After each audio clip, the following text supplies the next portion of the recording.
Of course, here's an engaging and suspenseful introduction for your YouTube video story. The wind howled through the towering coconut trees, their leaves rustling like whispers in the dark. It was a quiet night in the small barrio, the kind of night where even the dogs refused to bark. Only the soft chirping of crickets and the occasional hoot of an owl broke the silence. But for the villagers who lived near the Niyugan, this was no ordinary night. They knew better than to stay out late, especially with the stories that had been passed down for generations. Stories of the Manananggal that lurked in the shadows, waiting for the perfect moment to strike. Sa gitna ng madilim na kagubatan ng mga niyog, may isang bantay na hindi kailanman natutulog. Si Mang Hector, isang dating sundalo, ang nakatalaga sa pagbabantay sa Niyugan.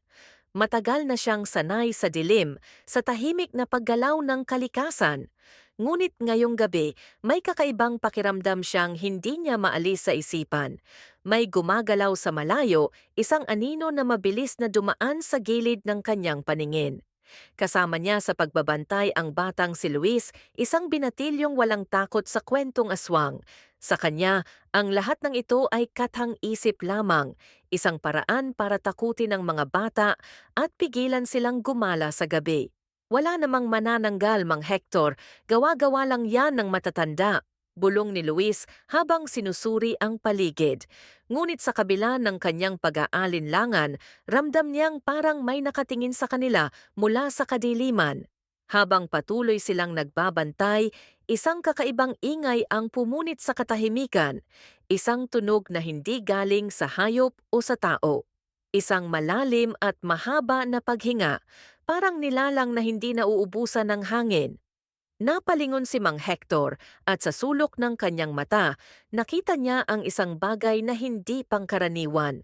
Isang hugis, isang anino sa itaas ng puno ng niyog. Mabilis niyang dinampot ang kanyang itak, hinigpitan ng hawak at huminga ng malalim. Sa taas ng niyog, may dalawang pulang mata ang bumalot sa dilim. Hindi ito kumukurap, hindi gumagalaw, hanggang sa unti-unting bumukas ang isang pares ng malalapad na pakpak, kasabay ng malamig na hangin na dumaan sa kanilang balikat. Si Luis, na kanina'y nag-aalinlangan, biglang hindi na makagalaw. Ang kanyang hininga ay parang naipit sa kanyang lalamunan. "Luis, huwag kang gagalaw." Mahina ngunit matigas ang utos ni Mang Hector. Alam niyang kung ang iniisip niya ay totoo, hindi nila dapat ipakita ang takot. Ngunit paano ka hindi matatakot kung ang nilalang na kinatatakutan ng lahat ay nasa harapan mo na mismo? At bago pa nila maproseso ang kanilang nakita, isang malakas na tunog ng paggaspas ang pumuno sa hangin, parang dambuhalang paniki na handang lumipad palayo. Ngunit sa halip na umalis, ang anino ay biglang bumaba, direkta sa kanilang kinaroroonan, at doon natapos ang katahimikan. Luis felt his legs lock in place, his body refusing to move, even though his mind screamed for him to run. His heart pounded so hard in his chest that he swore the creature could hear it. The cold night air felt heavier, pressing down on him like an invisible force. Mang Hector, gripping his itak even tighter, took a cautious step forward, shielding the boy with his body. His breathing was steady, but his pulse raced. He had faced many dangers in his life, but nothing like this. The shadow in the trees hovered, its glowing red eyes unblinking. Its wings stretched wide, their leathery texture barely visible against the night sky. Then, with an eerie silence, it slowly descended, landing a few feet away from them. The scent of something metallic and rotten filled the air. Luis gagged, covering his mouth, while Mang Hector clenched his jaw. They could see it now, its thin, almost skeletal body, its long claws twitching at its sides, its mouth twisted into an unnatural grin. It was watching them, studying them, as if deciding whether to attack or wait. "Dahan-dahan kang umatras, Luis," bulong ni Mang Hector, his voice firm but low. He knew that sudden movements could provoke the creature, but Luis could barely hear him, his ears ringing with fear. He had always dismissed the stories of the elders, laughing them off as old tales meant to scare children. But now, standing before the thing he was told only existed in nightmares, he realized how wrong he was. Suddenly, the creature tilted its head as if sensing something. Then, in a blur of motion, it shot back up into the trees, disappearing among the thick branches. The rustling leaves were the only sign that it had been there at all. Mang Hector's grip on his itak loosened slightly, but he didn't let his guard down. "Hindi pa tapos to," he muttered. Luis, still frozen in place, looked up at him with wide, terrified eyes. "Bakit umalis?" he asked, his voice barely above a whisper. Mang Hector scanned the darkness, his instincts telling him that they weren't alone. "Hindi ko alam," he admitted, "pero hindi siya basta-bastang umaatras." A sudden distant sound made them both turn toward the deeper part of the Niyugan, a low, echoing wail that sent chills crawling down their spines. Luis swallowed hard. "May iba pa ba?" Mang Hector didn't answer. He just tightened his grip on his weapon and started walking. The wail echoed through the trees, stretching into the night like a warning. Mang Hector and Luis exchanged uneasy glances. The creature they had just encountered had vanished, but something else was lurking beyond the darkness. Mang Hector had been a soldier long enough to know when an enemy was circling, waiting for the right moment to strike. He had a sinking feeling that this was far from over. Luis forced himself to move, following closely behind Mang Hector. His legs were still shaky, but fear had a way of sharpening his senses. Every rustling leaf, every creak of the swaying coconut trees felt amplified. He wanted to believe they were just imagining things, that maybe the Manananggal had lost interest and left. But the wail, long, hollow, and filled with something unnatural, told him otherwise. In the distance, a small kubo sat on the edge of the Niyugan, its windows dark. It belonged to an old woman named Aling Sisa, a healer who had lived in the area longer than anyone could remember. Mang Hector hesitated for a moment before making a decision. "Doon tayo, dapat malaman ni Aling Sisa ang nakita natin," he said, his voice low but firm. Luis nodded quickly, relieved at the thought of shelter. But as they moved through the trees, something shifted in the air. The wind stopped, the crickets silenced. A deep, guttural growl rumbled from above. Luis barely had time to react before a heavy force crashed into the ground behind them. Mang Hector spun around, raising his itak. Luis gasped, his eyes widening in horror. This time, there wasn't just one pair of glowing red eyes staring at them. There were two. Luis's breath hitched as his body froze in place. Two sets of glowing red eyes pierced through the darkness, unblinking, watching them like predators who had cornered their prey. The air around them grew heavier, thick with an unexplainable dread. Mang Hector stood firm, his grip on the itak tightening as he took a slow step back, positioning himself between Luis and the creatures. A low, rumbling growl filled the silence, vibrating through the ground beneath their feet. Then, in a blur of movement, one of the creatures lunged from the shadows. Mang Hector barely had time to react before something cold and clawed swiped toward him. He swung his itak hard, the blade slicing through the air, but the creature was unnaturally fast. It dodged with ease, its elongated limbs bending in ways no human ever could. Luis stumbled backward, his heart hammering against his ribs. He wanted to run, to scream, but his body wouldn't obey. His legs felt like lead, refusing to move. The second creature crept forward, its grotesque wings unfolding as it let out a chilling hiss.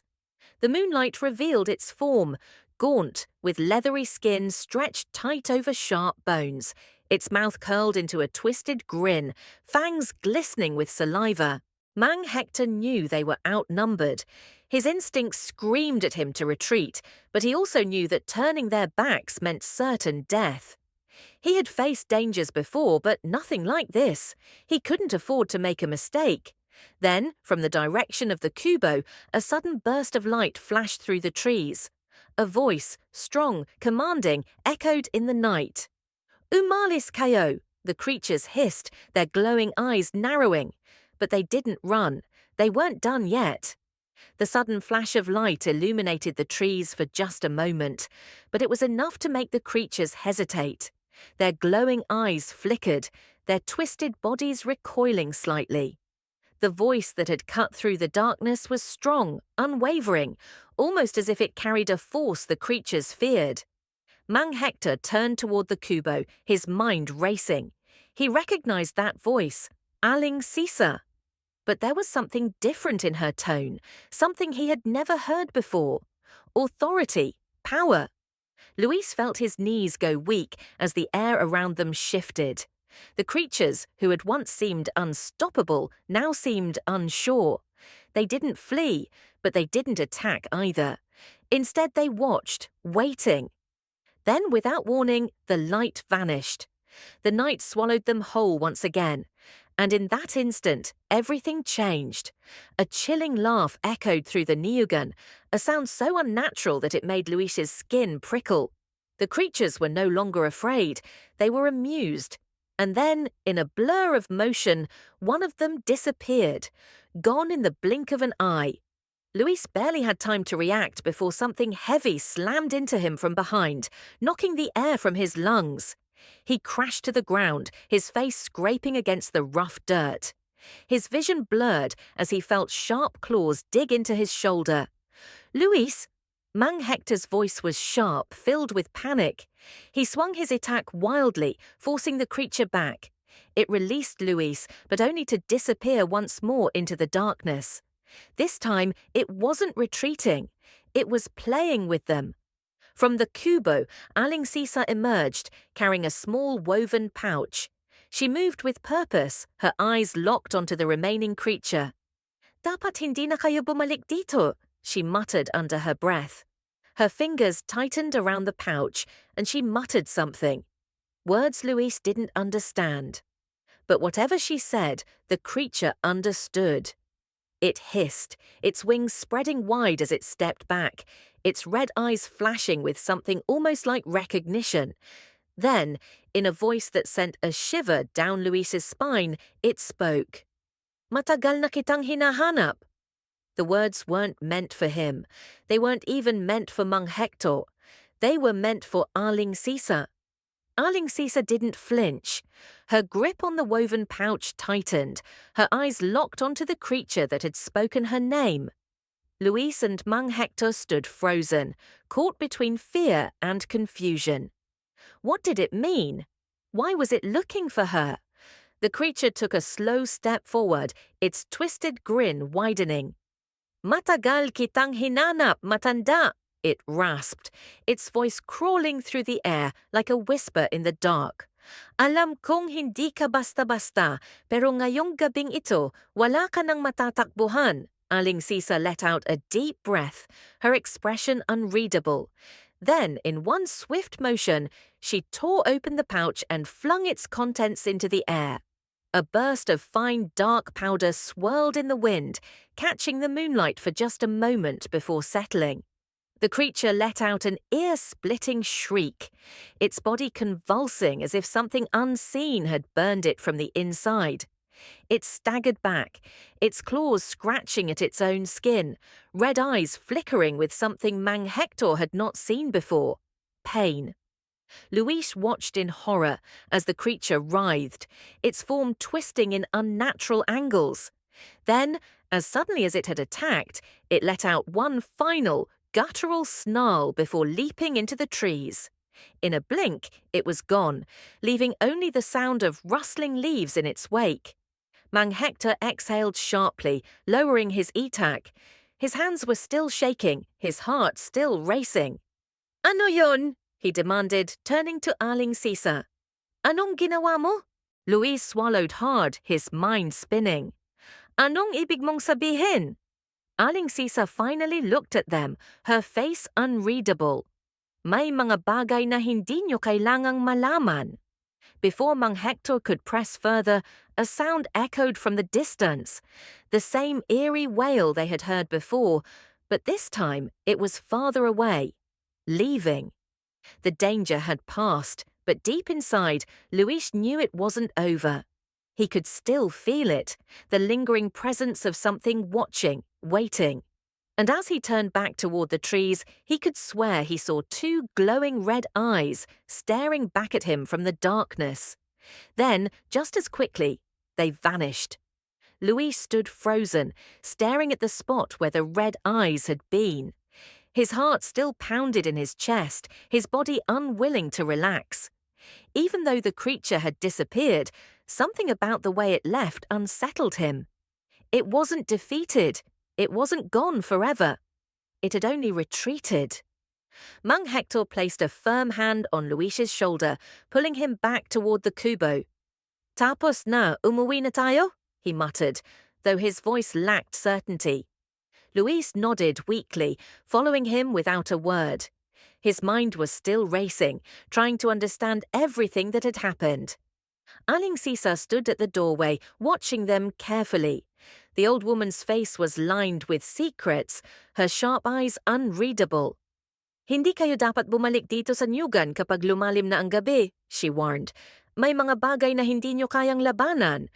Mang Hector exhaled, nodding in agreement. "Salamat sa tulong mo, Aling Sisa," he said. "Pero gusto kong malaman, bakit ikaw ang hinahanap nila?" The old woman's lips pressed into a thin line. For a moment, it seemed like she wouldn't answer.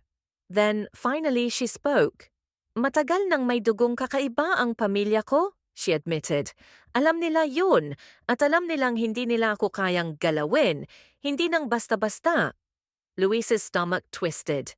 "Kaya mo silang labanan?" he asked. Aling Sisa looked at him, her expression unreadable. "Hanggat kaya ko," she said simply.